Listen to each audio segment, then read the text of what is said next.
It was nearly 3 a.m. as I stared into the eyes of my newborn heir, holding him over his crib. I had named him after me, Thomas Paul Reyes Jr. He was my only child. I know you'll hate me for the rest of your life, but I've given you a gift. I whispered to the living dead weight in my arm. I've not left you yet, but soon I'll be gone. I hope you'll forgive me for what I'm about to do. You may have my name, but you'll never have me. I rest my child into the small blue crib, moonlight filling the room. I crept out of the room, closing the door behind me. My wife, Janice, was sleeping in our room. My stomach dropped as she started to turn in the bed. I quickly snuck down the stairs and out the front door. Everything I owned was left in the house. I got into the Prius Janice had forced me to lease, saying it was good for the environment and that it had enough space for Tom Jr. I had wanted to get the most sensible choice, a black 2014 Camaro, but Janice wouldn't let me. I sighed as I pressed the button to start the car. It rumbled to life, the headlights turning on, flooding the short driveway with a dim yellow light. The vehicle vibrated as the engine kept working. I took the transmission out of park and pulled out of the driveway, continuing on out of the street. Suddenly, I thought I'd forgotten my second choice. I reached into my pocket and pulled out 6 small purple pills. I popped them into my mouth and looked around for anything to drink.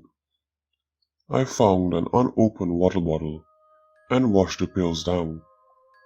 I looked back at the road to see a sign that read, "Welcome to Lowell." I decided that it was almost time. I turned onto a long, dead-end street. I gunned the engine, interior throwing me far back into my seat, tears starting to well in my eyes as I saw the darkness of the forest growing ever closer. I felt the car leave the road, becoming airborne into the deep forest. The headlights illuminated a large oak tree directly in front of me. My eyes widened as I felt the front of the car smash against the solid tree, splintering the bark, smashing the windshield. My body was flung towards, out of the windshield. My stomach was caught by the broken glass of the windshield, tearing a long laceration down from the center of my chest, leading all the way down. My body flipped in the air like a sad ragdoll being launched out of a cannon. I hit the cold, damp forest floor, my legs hitting first. I heard the snap of the bones before the dull pain started to creep up my legs, joining at my hips. My head smashed on a rock, blood splattering the brown fall leaves on the ground. I rolled my head over heels until finally I hit a small ditch.